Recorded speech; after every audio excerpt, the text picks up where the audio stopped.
Sylus Anecdote, Land of Lost. Chapter 1. High Alert. Drylar 404. Feather Star. A fully loaded spaceship returns to a planet shaped like a black diamond. A young deputy grumbles as they pass the 7th checkpoint. They scoured the galaxy for rare treasures, gifts for the Overlord's birthday, yet here they are, being treated like petty thieves by the guards. There weren't so many inspections when we left. Didn't you see the latest notice? The captain pulls up a holographic screen with an urgent alert that states the following. Sylus has been spotted near Feather Star. All checkpoints are on high alert. Sylus? That name rings a bell. The captain opens the galaxy-wide wanted poster that every spaceship received.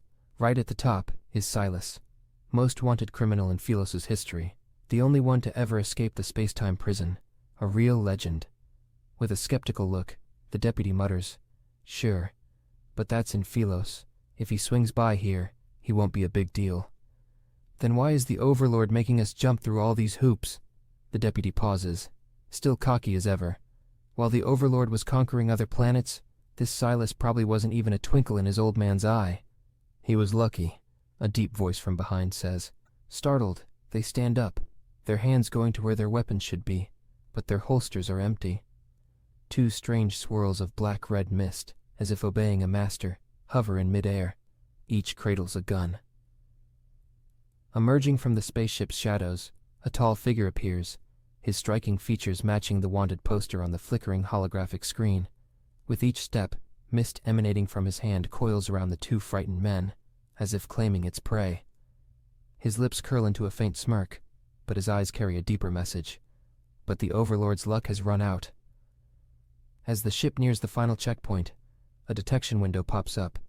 An electronic voice states, "Password R79G32. The captain recites a string of numbers and letters with the utmost caution, knowing that any mistake could tighten the mist's grip around his neck. The window's light scans the captain's face. An electronic voice then states, "Biometric verification confirmed. Please proceed." The ship glides past the checkpoint and into the airspace above Feather Star's capital. The deputy, still bristling with defiance, gives a warning. "You're walking into a trap. You know nothing of the Overlord's might." Meanwhile, Sylus lounges on the couch behind them, idly toying with the confiscated guns. He's unfazed. That depends on whether or not his trap can handle the weight of a spaceship. What the? The captain and deputy exchange a panicked look, but before they can react, tendrils of black-red mist coil around their arms, yanking them toward the spaceship's control panel. "No, stop! Are you out of your mind? We're all gonna die!" Click. A crisp noise fills the air, bones giving way under pressure. Amidst screams of agony, their twisted arms are puppeteered by the mist to jab at the control panel's buttons. Unfortunate. I thought the captain had a brain cell. It's the last thing the captain hears as the ship dips and hurls toward the Overlord's fortress. Chapter 2. Absolute Suppression. The impact caused great fire, illuminating the night sky above Feather Star's capital. The fully armed Overlord hurries to the depths of his fortress, where lies a treasured bunker. It was with these very implements that he subdued Diamond Star, turning it into a cesspool of vice that leaves galaxies full of dread. As for the army outside, each soldier is a villain, their hands stained with blood. The Overlord's attempt at self-comfort is interrupted by the endless screaming outside. Behind the thick door acting as a barrier, he doesn't know what's happening in the unfolding chaos. Suddenly, tendrils of black-red mist breach the supposedly secure door. They wrap around him and drag him toward the detection device. Biometric data confirmed. The electronic voice rings out as the door, designed to withstand any assault, swings open. It's as if a red carpet is being rolled out for an unexpected guest, but the smiling figure who walks in doesn't act like one. He eyes the glittering treasures in the bunker. "I thought you'd head straight for the armory. You spared me the trouble of doing some extra work. You've gone through a lot just for these, huh? You may have them all." As a seasoned criminal, the Overlord knows when to yield to his superior adversary. Sylus sits on the diamond throne, crafted by the Overlord himself. The mist obediently fetches the treasures from a cabinet. The Dawn Galaxy's Nebula Stone, Reinharp's Holy Crystal. You've certainly plundered your fair share of places. Recognizing these gems so easily, aren't you just like me? It's been ages since the Overlord had to slap on a fake grin. It's a little goofy. You got the muscle, I got the goods. How about we make a deal? Stick with me. I have a bunch of people here ready to kick the bucket for you. Sylus lets out a lazy chuckle as if a bad joke was just told. Unfortunately, none of the loot here will satiate my appetite. What do you want? Sylus raises a finger, the mist pulling the Overlord to him. He leans in and locks eyes with the Overlord, and his right eye emits a faint glow. I had to embark on a long journey. What I want is the whole planet. Is that okay? The Overlord's gaze starts to glaze over as he plops down to the ground, staring blankly at the man on the throne. His lips twitch uncontrollably. Yes. Chapter 3. Mysterious Visitor. The partially destroyed fortress is slowly being repaired, and everyone is preparing for the Overlord's birthday. Even though the Overlord called off the interstellar checkpoint alert, started counting the spaceships in the fortress, and raised the requirements for gifts from the visiting High Lords, people don't question it because of his history of being a greedy and capricious dictator. There are just rumors that the Overlord's been tied up with a mystery guest. You lost again. Smirking, Sylus flips the king on the chessboard. You already coughed up 97 spaceships. To fill them back up, you'll need a lot of gifts. Can you do it? That's nothing.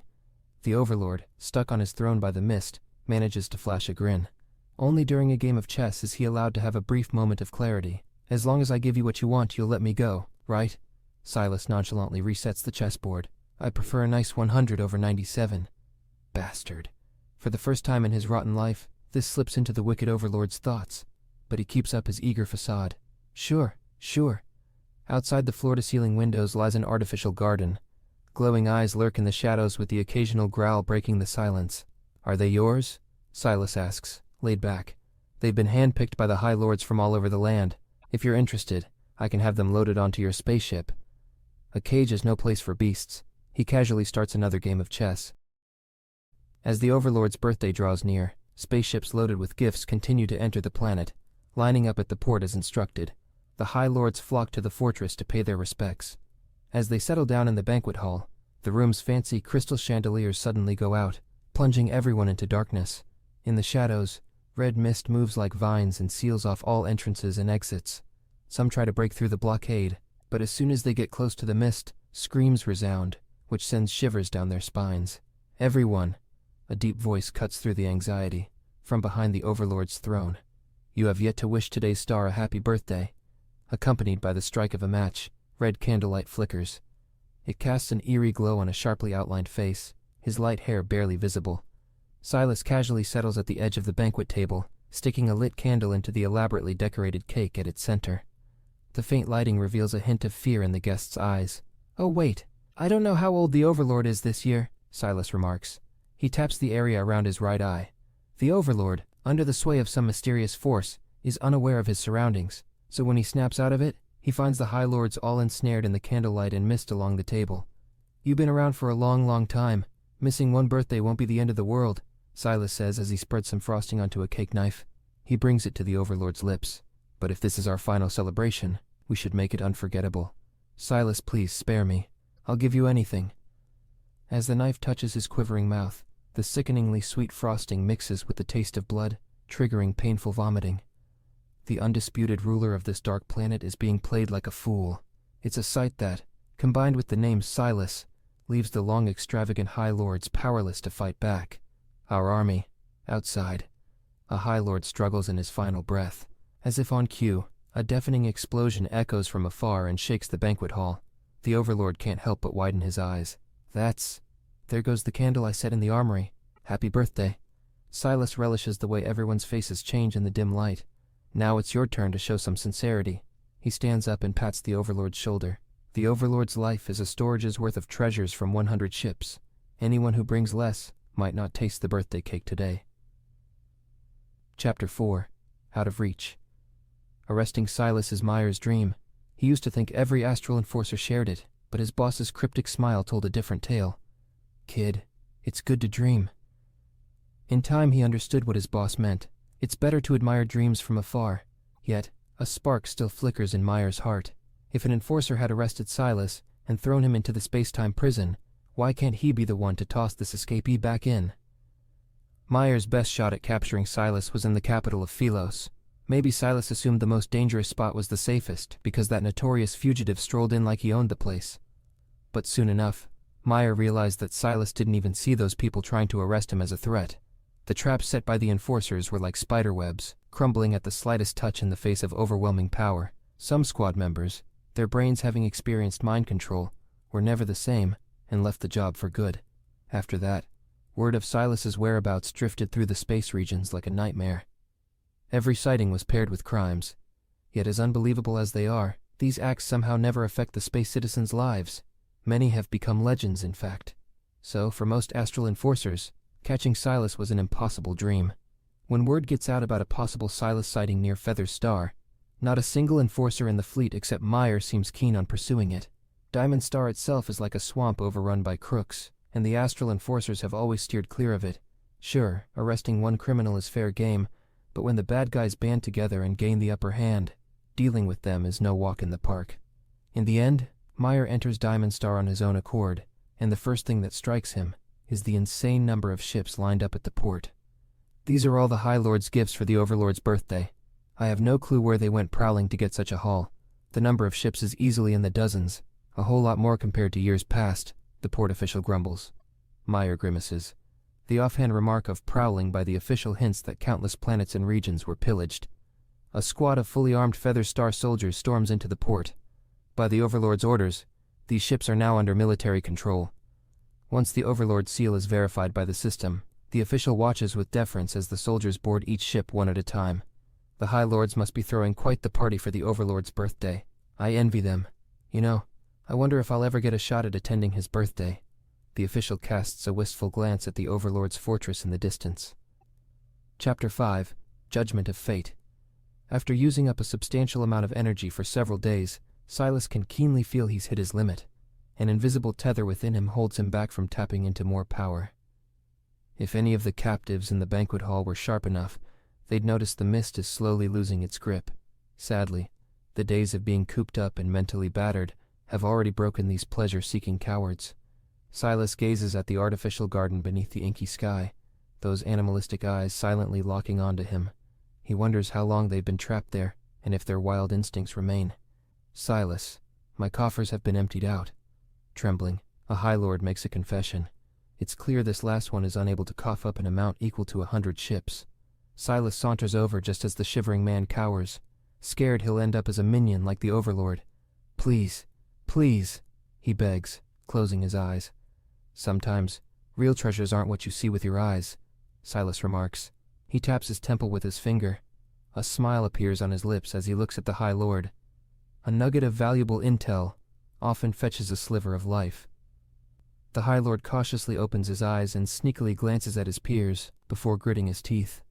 I know there's a High Lord here who has quite the fortune elsewhere. It's enough to fill 200 ships. With that piece of info revealed, a wave of betrayals and accusations ensues. In a desperate bid to survive, the High Lords turn on one another, spilling secrets as easily as snow falls in winter. I have some intel. It's about the ether core. Sylus's fingers pause from their fidgeting with a brooch. He flicks it onto the table, and the clinking of metal sends a chill down the spines of these desperate men. Have you ever heard of the Eye of Ether? The Overlord stashed it away in the vaults beneath the Northfall Mountains.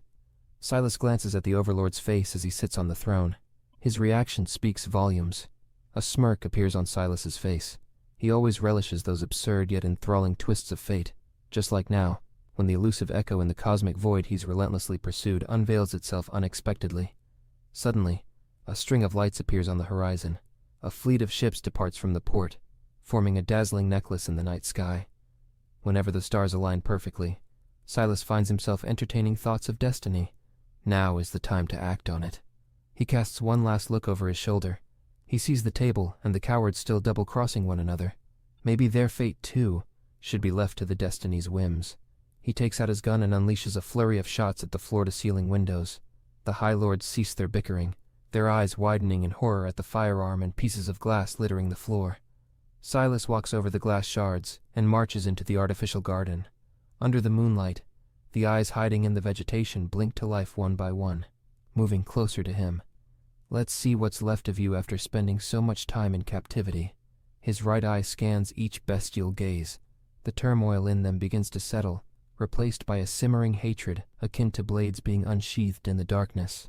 Their thirst for vengeance is directed at those responsible for hunting, butchering, and imprisoning them.